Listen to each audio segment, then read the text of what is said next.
Parce que moi, à 500 euros, à 22 ans, et même aujourd'hui à 32, je m'achète pas un sac à 500 euros. Ouais, bien sûr. Je peux m'acheter un sac entre 200 et 400 une fois par an parce que voilà, il y a une belle pièce ou autre. Mais à 500, 600 euros, c'est des budgets qui sont pas, qui étaient pas accessibles pour nous. Et donc, du coup, l'idée, c'était de garder ça. Et puis surtout, Internet, Kickstarter nous avait montré qu'on était capable de vendre en direct. Avant le début du podcast, je tenais à vous remercier d'être aussi nombreux à nous écouter et à écouter les conseils des nombreux entrepreneurs qu'on reçoit dans Papa Maman, j'ai tout explosé. D'ailleurs, si tu n'es pas abonné, je t'invite à t'abonner et à activer la cloche des notifications pour découvrir les nouveaux entrepreneurs qu'on recevra dès la semaine prochaine. Et pour ce 8e épisode, on reçoit Léo de la DNVB Léo et Violette, une des premières DNVB à se lancer en crowdfunding sur la plateforme Kickstarter il y a presque 10 ans. Je te laisse découvrir leur histoire et leurs astuces dans la suite du podcast. Hello tout le monde, aujourd'hui on se retrouve dans un nouvel épisode du podcast Papa Maman j'ai tout explosé et j'ai l'honneur de recevoir Léo, le cofondateur de la marque Léo et Violette. Salut Léo, Salut Victor. merci d'avoir accepté l'invitation. Pour expliquer un petit peu à tout le monde, est-ce que tu peux nous rappeler ce qu'est Léo et Violette? Oui, bien sûr. Alors, Léo Villette, c'est une marque française de maroquinerie. C'est une marque DNVB que j'ai cofondée avec Violette Polki, qui est mon associée, mais aussi ma fiancée. Et donc, c'est une marque de maroquinerie qui propose des produits allant du porte-carte jusqu'au sac de voyage et qui est mixte. Tous les produits que l'on propose sont fabriqués en Italie ou en Espagne. L'idée de la marque, c'est de proposer des produits intemporels, très élégants, bien fabriqués et sans logo, sans monogramme, avec un style assez minimaliste et tourné aussi autour d'un usage professionnel pour une partie de la collection où on a vraiment des produits qui sont plutôt pensés pour un usage business et d'autres produits qui sont vraiment pensés pour le plaisir, on va dire, de s'offrir des belles pièces de maroquinerie. Ok, parfait. T'as monté cette marque il y a combien de temps? Alors, la marque, elle a débuté en 2013 Ok. par l'intermédiaire d'un projet de financement participatif. Ouais. Et après, on va dire qu'elle a eu plusieurs étapes clés. Mais en tout cas, le début de la marque, c'est un projet sur Kickstarter en janvier 2013. Donc en janvier 2013, tu lances Léo et Violette sur Kickstarter. Tu avais déjà un background dans la mode? Tu as fait des études dans ce sens-là? Pas du tout, pas du tout. Ni Violette ni moi, on avait de background dans la mode ou même dans l'entrepreneuriat en général, on va dire. Quand on a lancé ça, on avait 22 ans à peu près. On était encore, moi j'étais en école de commerce au pôle Léonard de Vinci à La Défense. Ok. Euh, et je n'avais jamais fait de stage ou eu d'expérience professionnelle dans l'industrie de la mode. J'étais pas forcément du tout destiné à faire ça. Mes parents ne travaillaient pas là-dedans. La mère de Violette travaillait un peu dans la mode, enfin même totalement, puisqu'elle était directrice de la section modélisme d'une école de mode, mais elle D'accord. travaillait pas dans une marque ou quoi. Et en fait, on a créé ce projet alors qu'effectivement, on n'était pas du tout de cet univers-là, quoi. Ok. Et en plus, tu me dis 22, 23 ans, vous étiez encore en Oui, études? oui, complètement. Oui, oui, Ok. Donc, tu as ouais, dû jongler entre lancer un projet et c'est continuer ça. tes études sur le side. Oui, C'est... oui. Comment est-ce que tu arrives à gérer les deux à l'époque? Bah, à l'époque, quand je lance le projet sur Kickstarter, donc si on rentre un peu dans le détail de ce projet, à la base, on a eu une idée, quoi. C'est vraiment de fabriquer un sac. Ouais. Moi, donc, comme je disais, j'étais étudiant, je faisais des entretiens d'embauche pour des stages, et j'allais en cours, et puis j'avais ma vie perso à côté. Et en fait, je trouvais pas de sac à l'époque que je trouvais élégant, bien fabriqué, pas à un prix complètement délirant et surtout penser pour pouvoir mettre un ordi, une tablette, un chargeur, tout ce qu'on transportait il y a 10 ans, qu'on continue à transporter aujourd'hui, quoi. Et en fait, je suis allé, tu vois, de façon transparente, je suis allé chez APC, qui est une marque que j'apprécie et en allant là-bas, je vois un cartable que je trouvais vraiment super joli et j'étais venu avec mon ordi et je me dis: «Bon, bah, voilà, je vais le mettre dedans et ça va rentrer et puis ce sera très bien, je vais acheter ça». Et en fait, pour une histoire de 2 centimètres, C'est alors que passé j'ai, quoi. je pense, l'ordi le plus commun du monde à cette époque, c'est-à-dire un MacBook Pro 13 pouces, Ouais. normal, quoi. Enfin, vraiment pas du tout un truc particulier. Ça ne passe pas. Et quand je parle avec le vendeur, il me dit: «Bah oui, mais en fait, c'est pas pensé pour ça». C'est vrai que cette phrase, elle a eu un peu un impact sur moi. Je me suis dit, mais ok, c'est pas pensé pour ça, mais c'est bizarre de ne pas penser à ça et de pas penser que en fait les gens vont quand même peut-être l'utiliser pour ça. Et donc ça a été un peu le point de départ. Moi, à l'époque, je travaillais chez Apple aussi. Ok. J'étais vendeur à l'Apple Store d'Opéra. J'étais complètement fan des produits, fan de l'univers de la marque, je le suis toujours aujourd'hui. Et donc pour moi, c'était complètement illogique, impensable que quelqu'un qui dessine un sac qui fait à peu près une taille d'un ordinateur ne se dise pas, bah tiens, les gens risquent de mettre un ordinateur dedans. Ouais. Et, et c'est comme ça que ça a démarré. C'est parti vraiment de cette frustration Ok. et de cette idée simple, quoi, qui était de dire, bah, moi, je cherche ça et que je ne le trouve pas.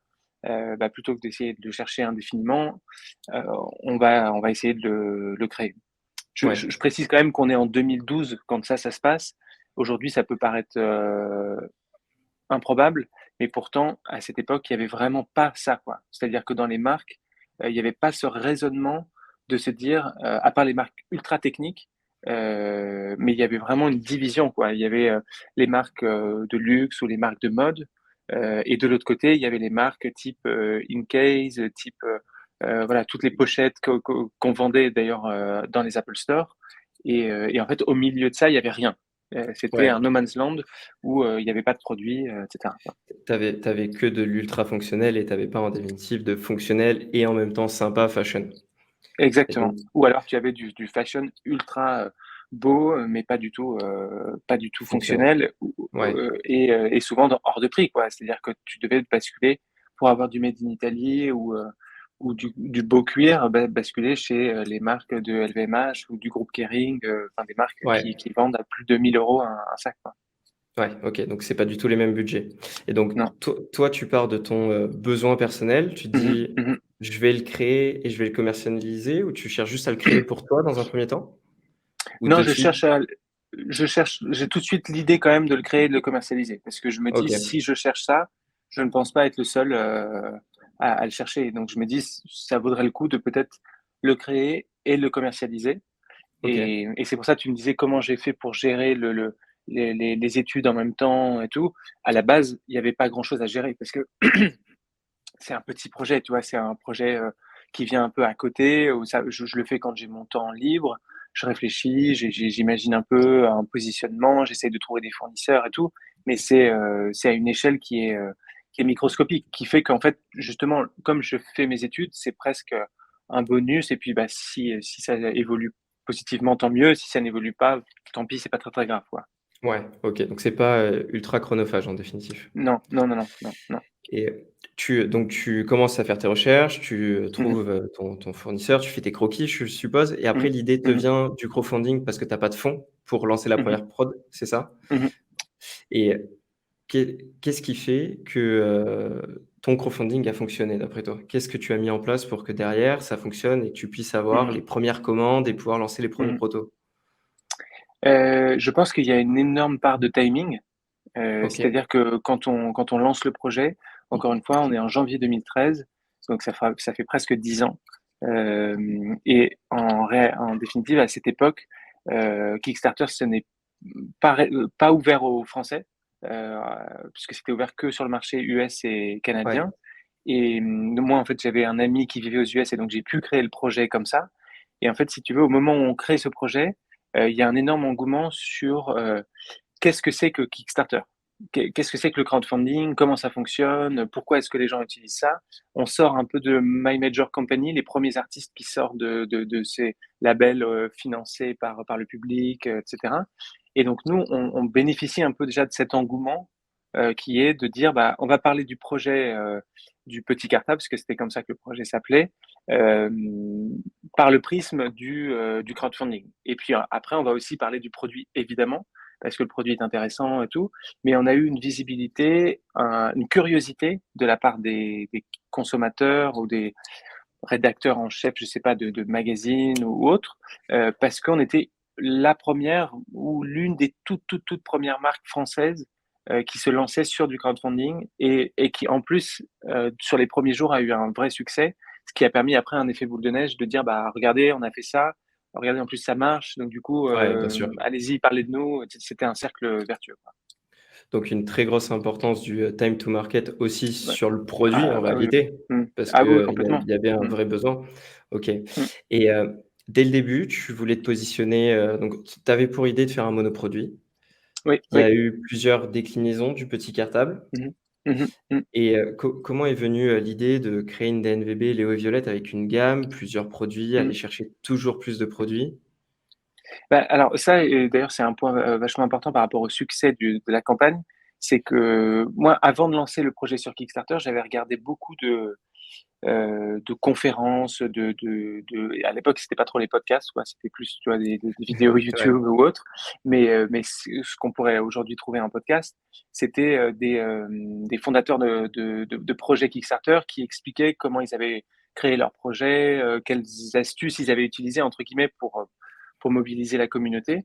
Et ce qui ressortait énormément, c'était vraiment l'idée de justement créer une offre très restreinte sur Kickstarter, de ne pas proposer une multitude de rewards et de dire bah, on propose le sac dans 8 tailles différentes, 20 couleurs. Parce que l'idée, c'était vraiment de dire bah voilà, croyez-moi, j'ai travaillé sur un produit et je sais que ce produit il est bon. Et ouais. parce que en fait, si tu dis je suis pas une entreprise, je démarre de mon côté et que tu fais croire entre guillemets que tu as eu 15 bonnes idées, Mmh. c'est peu crédible. Alors que tu en Ouais. as eu une qui est bonne et que tu l'aies vraiment masterisé cette idée, ça paraît déjà plus probable. Et puis en plus, pour la lecture du projet, pour les gens qui arrivent sur Kickstarter, c'est beaucoup plus facile que si tu leur dis, bah, voilà, j'ai plein de projets. Ah oui, au fait, regardez, il y a aussi cette taille-là, il y a aussi cette couleur, il y a aussi ce truc et tout. Donc voilà, ça c'était vraiment pour parler du projet Kickstarter. Après, pour passer à la deuxième étape qui est de dire, bah, on va créer une DNVB, on va créer une collection, on va développer d'autres modèles. Ça, c'est vrai que ça s'est fait, tout à fait progressivement. Ça s'est fait un peu par la force des choses aussi parce que comme le projet Kickstarter a été une réussite, bah, on s'est dit: «Il y a quelque chose, quoi». C'est pas juste le produit qui plaît, c'est le concept de fabriquer de la maroquinerie, intemporelle, sans logo, sans monogramme, sans grosses pièces métalliques, quelque chose d'épuré et de fonctionnel. Le côté aussi unisexe des produits, parce qu'à l'époque, on jouait beaucoup sur cette Ouais. partie-là des produits.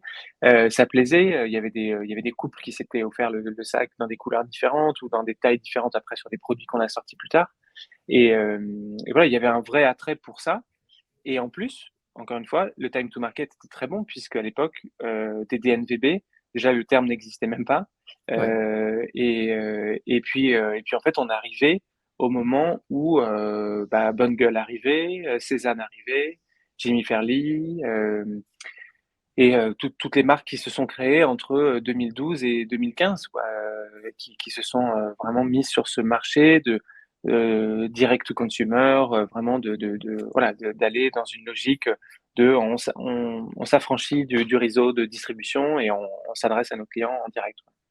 Tu avais la volonté, en faisant ce choix, de diminuer les Mmh. coûts et de pouvoir proposer des produits peut-être moins chers que si tu le faisais en retail, habituellement avec, la marge, beh, forcément de la personne qui revend Mmh. et cetera. Mmh. C'était l'enjeu principal?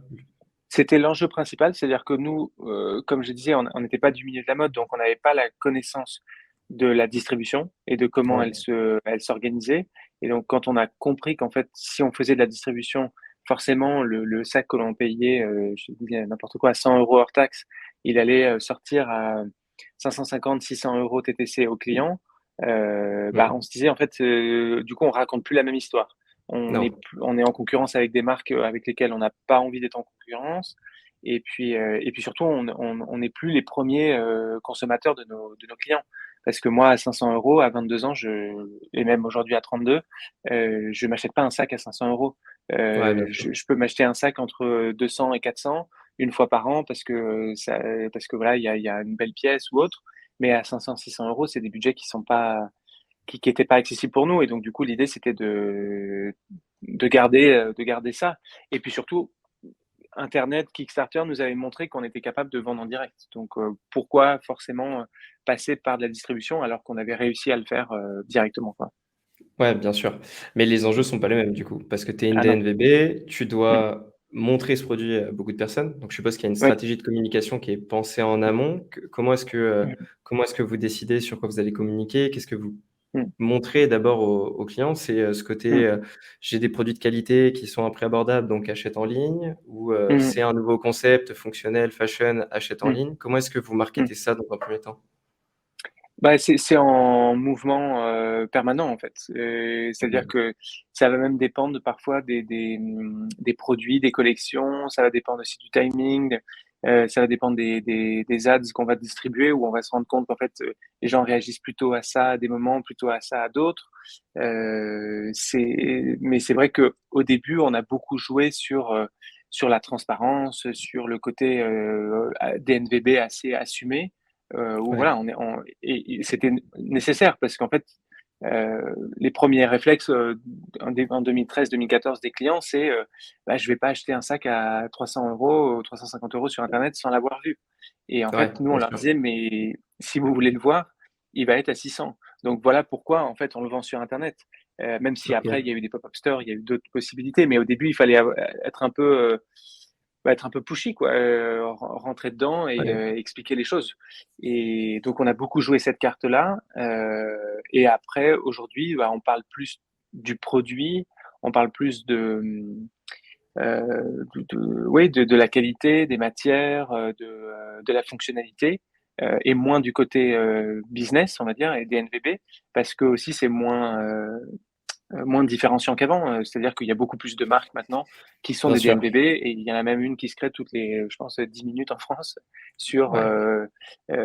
tout et pas n'importe quoi dans le sens péjoratif du terme, mais sur tous les sujets, quoi. Il y a vraiment, C'est de la lunette, des produits d'entretien, de la beauté, sur tous les sujets, quoi. C'est devenu, hyper accessible, monter Mmh, son site, rapidement, bien sûr. tenter un POC et cetera. Ça se Mmh, fait, mmh, assez vite, donc mmh, tout le monde essaye plus ou moins mmh, de faire son chemin, en mmh, DNVB. Tu as parlé d'une chose intéressante, tu me dis, ça dépend des ads qu'on montre aux gens. Donc mmh, déjà mmh, en 2013-2014, tu te mmh dis: mh, «Si je suis 100 online, il faut mmh. que je fasse des ads». Tu mises pas sur de Mmh. l'organique? Alors, c'était l'âge d'or, on va dire, de l'organique, 2013, 2014, 2015. On n'avait pas beaucoup de budget, hein, même très peu. On parle de, je sais pas, 200 € par mois, à la base, quoi, quand on Ouais, démarre, quoi. OK. C'était microscopique, mais avec ce genre de budget, on était capable d'avoir des résultats qui étaient, satisfaisants, parce qu'il y avait pas une saturation de toutes les marques qui venaient sur Facebook, Insta ou les autres plateformes. Insta à l'époque, c'était hallucinant, quoi. Je veux dire, on postait quelque chose, déjà le fil était, par ordre chronologique, donc du coup, si on réfléchissait bien à l'heure à laquelle poster, on était sûr d'avoir un engagement assez important. Ouais. Il y avait un côté hyper, «cool» entre guillemets de liker des photos sur Instagram, de les commenter, de les partager et cetera. Les gens, c'était quelque chose de nouveau, il y avait une bonne énergie, on va dire. Aujourd'hui, c'est totalement différent, et donc aujourd'hui, bah, les budgets ads sont sensiblement plus conséquents, Ouais. mais il n'empêche que, ça reste un levier, pour nous, bah, évidemment un un comment dire? Indissociable de notre activité, de notre chiffre d'affaires, de notre croissance, quoi. Ouais, OK. Donc vous misez quand même beaucoup sur la partie ads. Alors je suppose que le Mmh, business a évolué entre, 2013 et maintenant. bien sûr. 2013, lancement, j'ai vu qu'en 2017, tu avais monté le studio, donc la partie physique. Donc là, tu te détaches un Oui, petit peu du côté, DNVB en oui, réalité. oui. Ça représente combien de chiffre d'affaires en 2017, Léo et Violette, si c'est pas confidentiel? Non, non, non, en 2017, c'est une bonne question. Je pense qu'on est autour d'1,2 million, 1,3 million, quelque chose comme ça. Ouais, Donc OK. c'est principalement du digital. Ouais, Après il y a une partie, en magasin. En fait, après le fait qu'on ouvre un magasin pour nous n'est pas contraire à la notion de DNVB, dans le sens où le DNVB, même si on décompose l'acronyme, c'est Digital Native Vertical Brand, donc c'est vraiment une intégration, verticale de marques qui sont principalement, internet, et nous, c'est ouais, ce qu'on est, toujours. C'est-à-dire qu'on est une marque qui est principalement internet. On a toujours une intégration verticale dans le sens où on fabrique nos produits, on les distribue et on fait tout le service après-vente, de la distribution, et à côté, on a juste créé un point, physique parce que sur la catégorie de produits, sur le panier moyen sur lequel on se positionne, c'est difficile de s'affranchir du physique. Et ça, on s'en est rendu compte très rapidement. Ça te permet de toucher notre typologie de personne, la typologie dont tu parlais tout à l'heure, qui a besoin de toucher, de voir et d'essayer un Mm. produit. Complètement. Ok. Il y a quand même surtout pré-Covid, depuis le Covid, les choses ont quand même changé, mais avant, il y avait vraiment toute une typologie de clients qui n'envisageaient pas l'achat sur Internet, pour qui c'était très complexe de se faire livrer chez eux, de faire les retours si ça n'allait pas, etc. Et puis, il y a aussi une partie de notre clientèle qui est un peu plus âgée, qui n'est pas de notre génération, qui est plus entre 40 et 50. Eux ne Ouais. sont pas du tout de base des consommateurs du digital pour de la mode. Et ces clients-là, quand on a ouvert le magasin, on les a trouvés. Enfin, ils sont venus, quoi. Ils nous ont dit, on est content qu'il y ait un magasin parce qu'on n'aurait pas acheté sur Internet. Ouais. Ouais, ok. Alors, pour revenir sur la chronologie, tu es quand même arrivé à plus Oui, d'1 million d'euros de chiffre d'affaires avec que du online. Après, oui, vous décidez donc d'avoir ce studio Léo et mhm, Violette à Paris, il me semble. oui, c'est ça.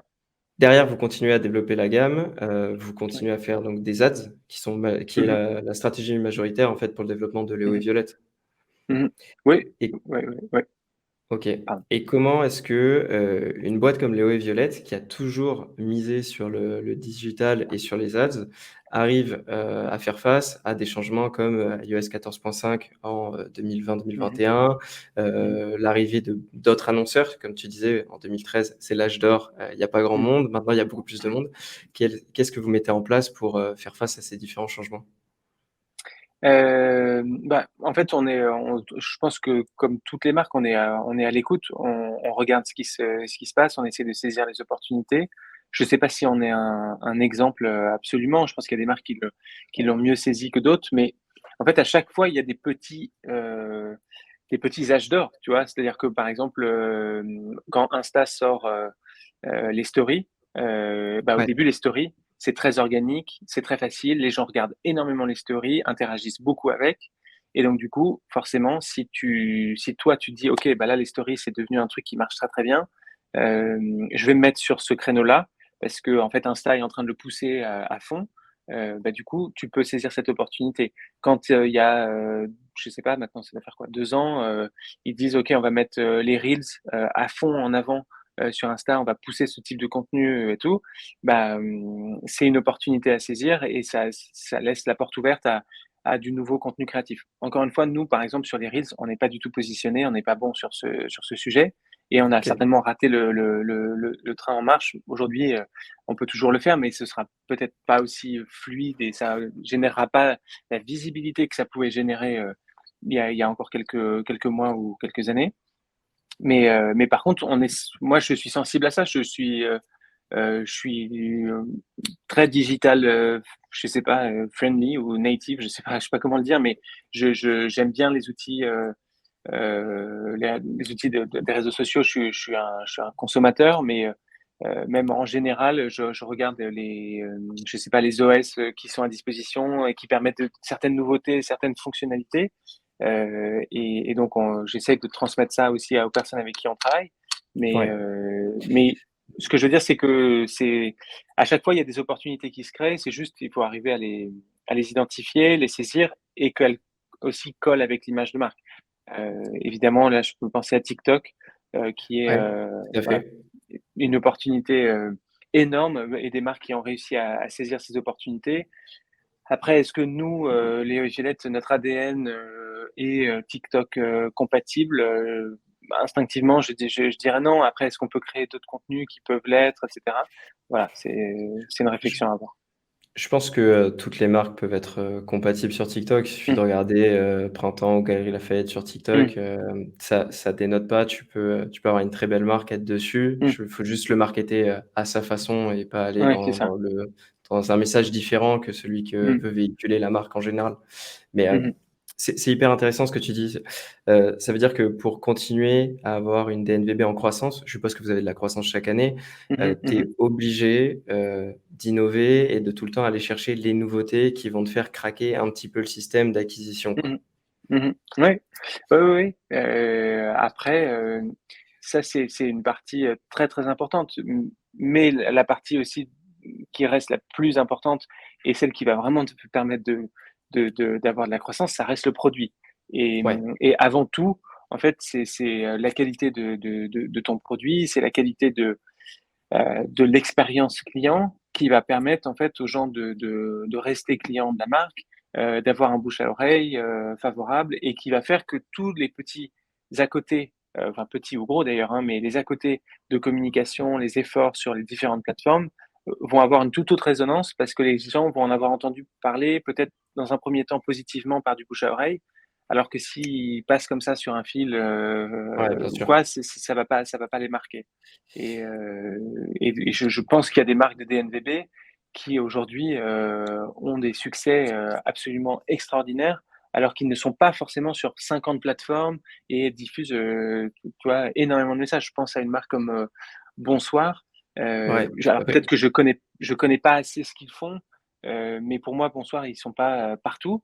Mais je pense qu'ils ont pourtant un succès qui est monumental parce qu'ils ont surtout un très très bon produit et qu'ils ont des ambassadeurs de leur marque naturelle parce que, et moi j'en fais partie, parce qu'ils ont un super produit, quoi. Ouais, OK. Donc le produit d'abord, le marketing après. Mm. Tu as Ouais, ouais, ouais, l'autre ouais. école tu as des personnes qui disent, «On peut tout marketer et tout vendre». Mm, Je suis plutôt d'accord. En 2013, c'était peut-être mm, faisable. On pouvait marketer pas mm, mal de choses, c'était le début, c'était l'âge d'or. mm, Maintenant, il faut avoir un bon produit et tu mm, parlais du service, après-vente qui est hyper mm, important. Il faut discuter, avoir mm, de la communication avec les mm. utilisateurs ou les consommateurs. Comment est-ce que vous faites? Vous l'avez internalisé cette partie, service après-vente? Oui, totalement. Ouais, Ça, c'est depuis le premier jour. Je pense que si tu veux créer une DNVB, c'est pas possible d'externaliser ces sujets-là. C'est trop important. Enfin, c'est capital, quoi. Vraiment la relation avec les clients.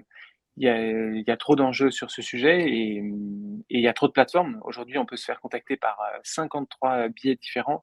ouais, L'email, le téléphone, le WhatsApp, le Insta, Facebook, Insta Direct, les commentaires, les stories et tout, c'est énorme. Donc, en fait, l'externaliser, je pense que déjà, je pense que c'est quasiment impossible parce qu'il y a trop de moyens de communication.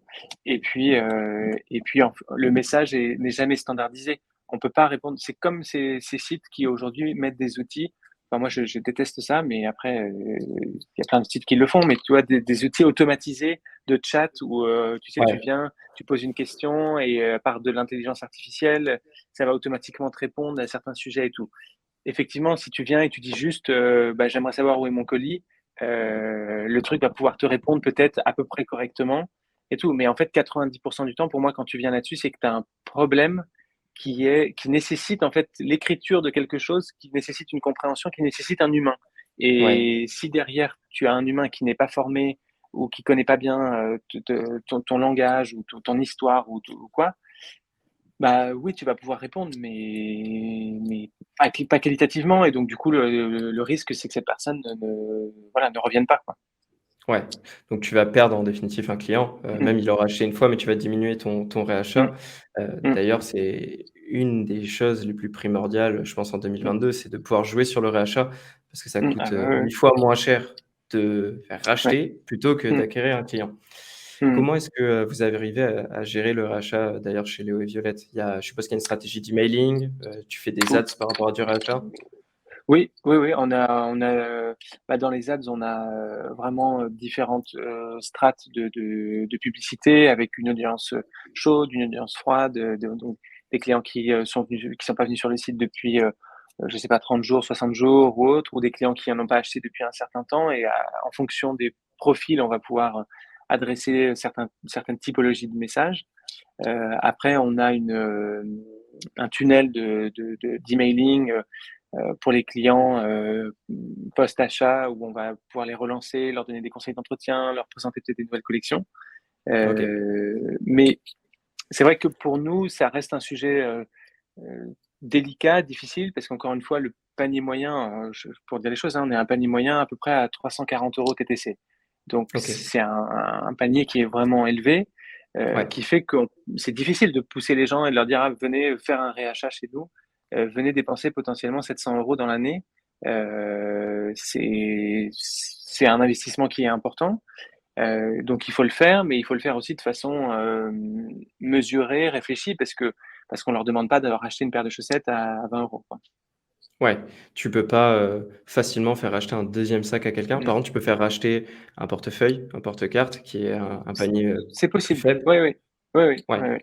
OK et Complètement, donc complètement. Mais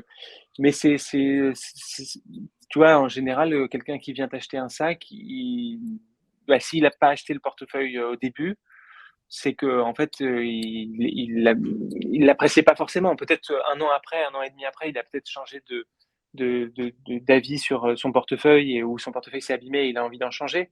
Mais au cours des 3 mois, 6 mois qui suivent l'achat de son sac, c'est difficile de lui dire: «Ah, au fait, regarde, on fait aussi des portefeuilles». En général, ils le savent, ils l'ont vu et une petite partie vont peut-être, acheter un deuxième produit, mais ça reste, assez marginal quand même.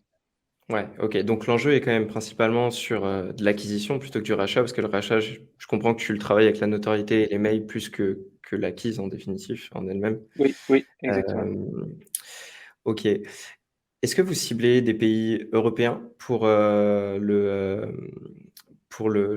ads ou est-ce que, c'est que la France pour le moment? Quelle est la stratégie? Parce qu'au bout d'un moment, je suppose que c'est quand ça fait 10 ans que tu as ta marque, tu as besoin d'aller chercher, Oui.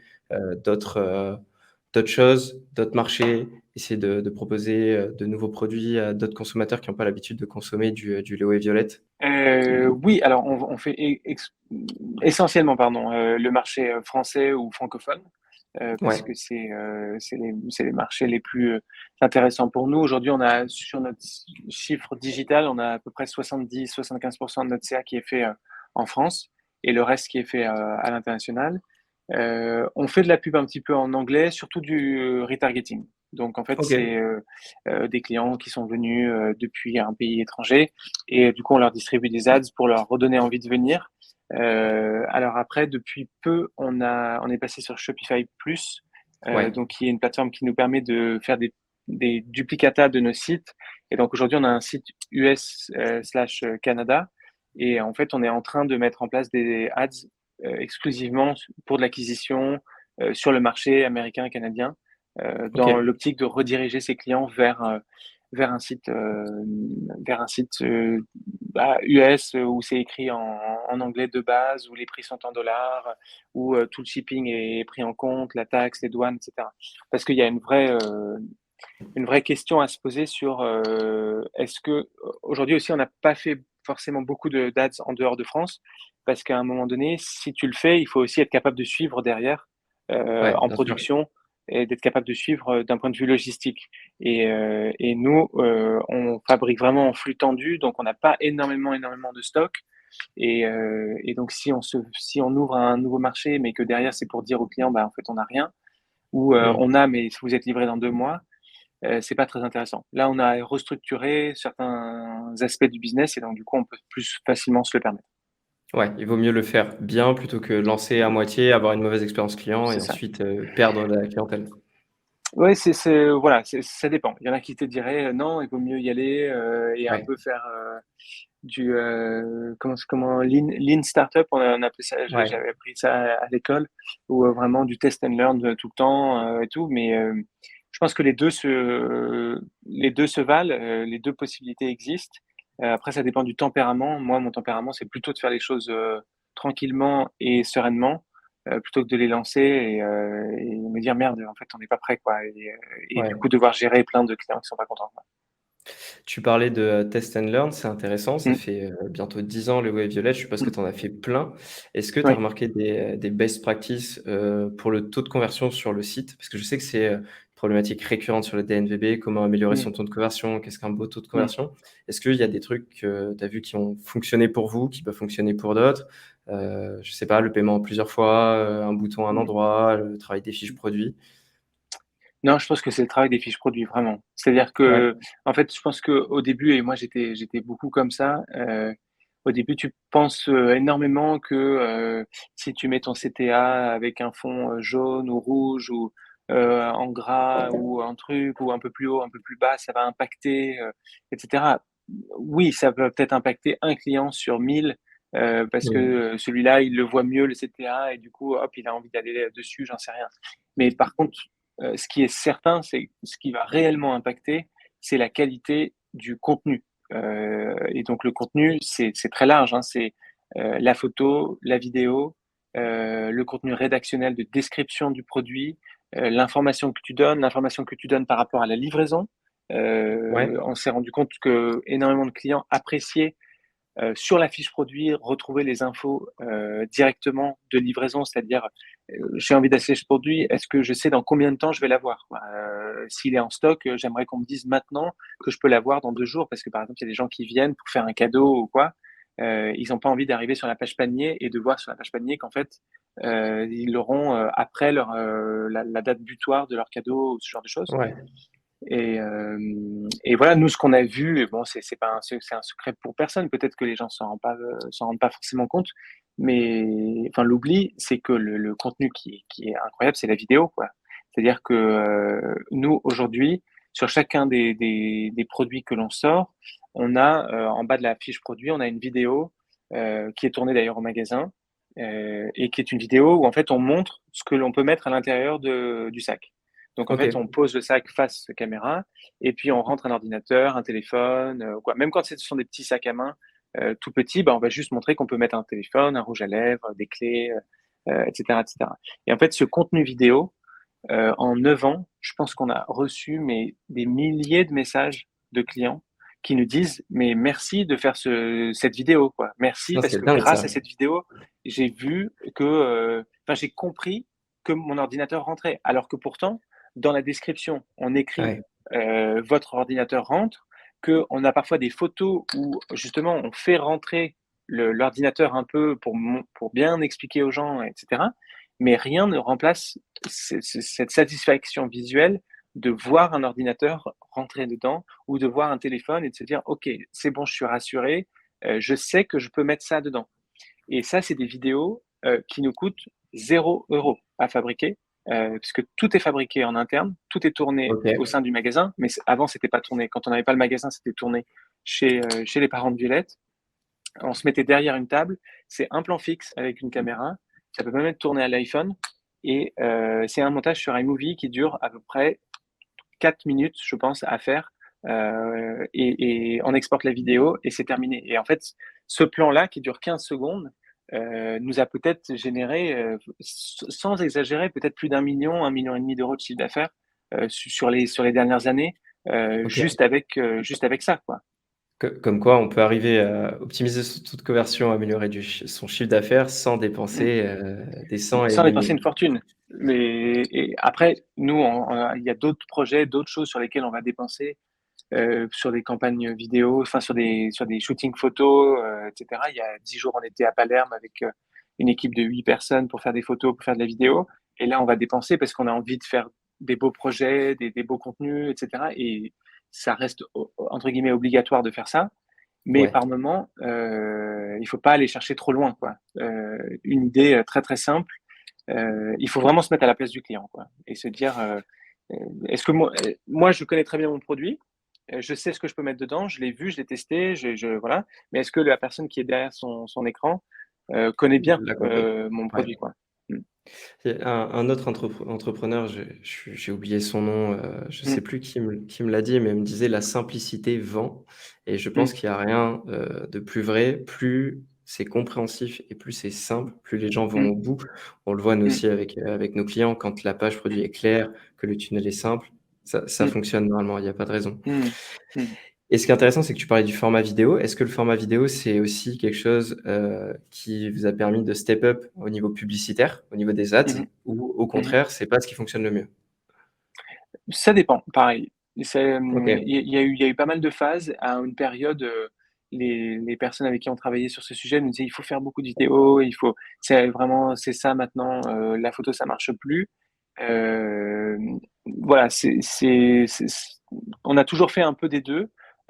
Aujourd'hui, par exemple, moi, je considère que quand on fait de l'Ads, heu sur Insta, en story, je pense que la vidéo, c'est essentiel et le format 9/16, et cetera, ouais, ça permet vraiment de raconter une belle histoire, de faire des super belles pubs. Mais par exemple, je trouve que dans du carrousel, en format carré, la photo, ça reste un format qui est, heu très fonctionnel, très établi, où les gens, ils ont le temps de regarder une image, ils peuvent en faire défiler plusieurs, on peut leur raconter presque une petite histoire à travers le carrousel. Donc il y a, voilà, les deux se défendent. Maintenant, je pense que ça me paraît quasiment impossible de ne pas faire de vidéo, quoi, et de Ouais, faire que de la photo. ok. Sur, Alors que l'inverse serait peut-être possible. Tu vois, de quasiment pas avoir de photos et que de la vidéo, je pense que c'est possible. Mais par contre, ne pas avoir de vidéo, je pense que c'est dommage, quoi. C'est rater certainement une opportunité. Ouais, ça serait une erreur, surtout sur Mmh. une plateforme, visuelle, comme Instagram. Comme tu disais, les Ouais. stories, ça fonctionne généralement plutôt bien. Si tu fais une vidéo Mmh. qui est esthétique, tu as de bonnes Mmh. performances. Donc je suis assez d'accord, surtout sur ton domaine. Peut-être que Mmh. sur une autre niche, Oui, oui, j'aurais oui, pas c'est la ça, même reco, exactement. mais Ouais, ouais. sur ton Mmh. domaine qui est très visuel, où on est sur du beau, de la Mmh. qualité, la Mmh. vidéo apporte, forcément un plus. Mmh. On va arriver sur la fin du podcast, donc je vais, Ouais. plutôt te poser, 2-3 questions sur Léo et Violette avant d'aller sur les Mmh. tips. Yes. Léo et Violette en 2021, ça fait combien de chiffre d'affaires? 2,5 millions. 2,5 millions. Donc tu as doublé depuis, ce qui avait été fait donc, à l'ouverture du studio. Ouais, en fait, en fin 2017, on faisait à peu près, 1,2 million. Je pense que c'est à peu près cet ordre de grandeur-là. Après, on a doublé depuis 4 ans, quoi, à peu près. Et après, il y a eu cette période de flou, difficile, Ouais, bien sûr. 2020-2021, qui a quand même été vraiment très impactante, pour nous, parce que on avait clairement pas des produits de première nécessité, quoi, et donc du coup, on vendait beaucoup de sacs pour le business. Les sacs de business, on en a quasiment pas vendu pendant 1 an parce que Ouais, télétravail, parce que confinement, parce que, tout ça, et puis en plus, on avait quand même une partie de notre offre qui était en magasin. Et là, d'un coup, on s'est retrouvé à avoir le magasin fermé avec des grosses restrictions, avec le couvre-feu, tout ça, tout ça. Donc, on a mis un peu de temps à se restructurer, mais depuis début 2021, on est reparti sur on est un rythme auquel on n'a jamais été et qui est avec une très forte croissance, quoi. OK. Objectif de croissance sur, 2022? On est à peu près sur 30%, OK, donc c'est de très, très bien, croissance. quand on Mmh. arrive sur ce volume-là, c'est très bien, Mmh. surtout sur une boîte qui a déjà 10 ans, c'est dingue Mmh. d'être Ouais. chaque année en croissance, surtout Mmh. en ayant connu, le covid, et toutes les Mmh. problématiques qu'il y a autour. Les matières premières ont augmenté pour vous aussi, je suppose? Oui, complètement, Donc complètement. ça impacte, vos marges, vos coûts d'acquisition pour la publicité et cetera? Faut arriver à se renouveler et jongler là-dessus? C'est ça, et on n'a pas eu le choix que d'augmenter les prix de vente, début mai, ce qui est jamais OK. une étape agréable. Mais en fait, depuis presque 2 ans, à peu près tous les 6 mois, les prix augmentaient de 3 à 5 des matières premières, ce qui, au final, a une augmentation quasiment globale de 10 du coût de fabrication du produit. Ouais, Donc à ce un qui est moment donné, énorme. il fallait que cette répercussion, elle existe aux yeux du client. Mais oui, oui, ça fait partie de la vie de toutes les entreprises, et ça, pareil, c'est lié à l'ADN de la marque. Nous, quand on a eu ça, ben, on a envoyé un long mail, on a fait des stories, on a fait des posts Insta pour expliquer pourquoi les prix allaient augmenter, quand est-ce qu'ils allaient augmenter, en laissant le temps aux clients de continuer à commander au prix, qu'il y avait depuis un certain temps. Et voilà, et ça s'est bien passé parce qu'on est une DNVB, quoi, et qu'on Ouais. on l'assume, et que ça fait partie vraiment de notre ADN, quoi. Donc du coup, on communique de façon transparente avec les clients sur ces sujets-là. Et la transparence, c'est hyper important pour, continuer justement à Mmh. communiquer et avoir de la Mmh. croissance. Mmh. Complètement. Quand on passe de, d'un projet Kickstarter à 1 million puis 2 millions de chiffre d'affaires, je suppose que Mmh mh. le travail, il change totalement, la façon de bosser Mmh mh. aussi. Au début, vous Mmh. étiez 2, maintenant vous êtes, combien chez, On est, VL? 7, si on prend en compte Violette et moi, on est 7, oui. OK. Donc vous êtes Mmh. vous êtes 7, 8, pardon, 8, 8. Que oui. qu'est-ce que, qu'est-ce que tu mets en place comme, stratégie de travail? Tu as des outils particuliers? Si tu avais 3 outils à citer que tu utilises le plus et qui te permettent d'être efficient dans ta journée d'entrepreneur? Alors du coup, j'exclus Shopify parce que c'est pas vraiment un OK, outil qui me permet d'être fair enough. efficient ou quoi, mais en tout cas, ce que je peux dire, c'est que, moi, depuis le premier jour, je suis un immense défenseur de Shopify. Aujourd'hui, je ne vois pas trop de raison de de créer un e-commerce sur une autre plateforme. Enfin, en tout cas, de mon point de vue, peut-être parce que j'ai pas eu l'occasion de le faire. Mais après, pour ce qui est de moi, des outils qu'on utilise en interne et qui nous permettent de bien travailler, on utilise Notion comme un outil de Ouais. gestion de projet, aussi d'onboarding quand on a des nouvelles personnes qui arrivent au sein de l'équipe. Un peu un outil qui va nous permettre de regrouper tous les éléments de la marque. C'est aussi un outil sur lequel on va trouver des tutoriels, un outil sur lequel on va retrouver, je sais pas, les mots de passe de l'entreprise pour certaines applications ou autres. C'est un peu le fourre-tout, mais qui est quand même bien structuré, où chacun peut se taguer. On a même le calendrier de l'entreprise qui est à l'intérieur. Enfin voilà, il y a plein de choses. C'est un super outil qui est efficace. Par exemple, quand on fait des Skype avec les fabricants, bah, on va pouvoir prendre des notes pendant le Skype à Ouais. l'intérieur et permettre aux autres de pouvoir lire les notes très facilement, très rapidement. Ça, c'est un outil qu'on utilise énormément. Moi, il y a un outil que j'utilise beaucoup sur Mac qui s'appelle Things, qui est un outil comme des choses, quoi. Things, Things. C'est une app de To-Do qui est Ok. hyper efficace, qui permet de traiter vraiment beaucoup de choses et qui permet aussi de prendre des notes, etc. Et après, on a un outil qui s'appelle Front pour les mails en Ok. interne, qui est très cool, et Slack, bien sûr. Ouais. Qui est pour ça, Slack, c'est pour discuter, pour aussi gérer un peu les projets et tout. Mais Front, c'est un outil qui est assez super parce que c'est un peu un Slack intégré à un email. Et donc, du coup, on peut se parler entre nous, on peut s'assigner des emails. Ça permet D'accord, de ok. pas rater, en fait. Pour le service client, je trouve que ça nous évite de s'envoyer plein de mails ou plein de Slack pour Ouais. parler d'un email. On peut directement en parler à l'intérieur. Et chaque salarié a son propre compte, peut gérer sa boîte mail perso, sa boîte mail pro et tout, donc c'est assez cool.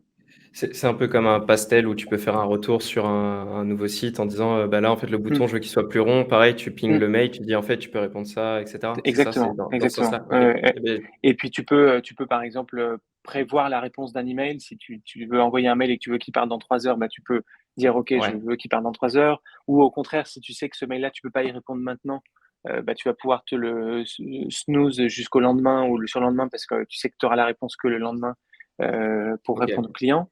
Donc voilà, c'est un outil qui est assez puissant, dans lequel tu peux mettre des règles aussi pour, par exemple, je sais pas, si il y a un mail qui comprend le mot SAV, bah, ça va tout de suite partir dans la OK. boîte Ouais. SAV, etc., etc. C'est assez bien fait. OK. Hyper intéressant. C'est la première fois qu'on m'en parle et j'en avais jamais Mm. entendu parler, avant. Hem, une question que j'aime bien poser, quand on Oui, entreprend, on reçoit plein de conseils. Quel est oui. le conseil entrepreneurial que tu as reçu et qui t'a le plus servi? J'ai reçu enfin plein. J'ai pas reçu en fait. J'ai entendu, tu vois, des conseils dans des discussions, dans des choses. Je pense que voilà, le conseil qui revient, qui est vraiment bateau, mais que je trouve bon, c'est qu'en fait, en général, quand tu fais un truc qui est bien, enfin, tu le sens, quoi. Tu vois, il y a un côté très organique et par moment, tu veux un peu forcer les choses. Et quand tu passes trop de temps sur un projet, trop de temps à te demander si ça va marcher, pas marcher, est-ce que c'est bien, est-ce que truc et tout, c'est qu'en fait, ça va pas marcher, quoi. Enfin, en tout cas, moi, ça, c'est mon ressenti. OK. Le et c'est pas forcément un conseil que j'ai entendu, mais c'est plutôt, des choses que j'ai comprises de discussions d'entrepreneurs ou de peut-être de livres, d'articles que j'ai lus où, voilà, les gens te disaient, en gros, en général, quand tu as une bonne idée, je pense que c'est comme un compositeur qui écrit une bonne chanson, enfin, tu vois, tu l'écris, tu l'écoutes et tu dis: «OK, elle est super», quoi, et Ouais. tu le sens, c'est assez organique. Et il y a des moments où, parfois, moi, j'ai voulu forcer les choses, où j'ai voulu, y aller, alors que dès le début, je sentais que c'était pas génial, quoi. OK. Donc s'il y a un doute, il y a pas de doute en définitive. C'est ça, oui, oui, OK. peut-être, ouais, OK. ouais. On arrive sur la fin. Je voulais te remercier d'avoir participé au podcast. C'était hyper Avec plaisir. intéressant et puis, on se retrouve dans quelques temps pour, échanger sur la suite de Léo et Violette. Je pense que tu auras plein d'autres choses à nous raconter. J'espère, ouais. Merci Merci beaucoup pour Léo. l'invitation, en tout cas. Merci.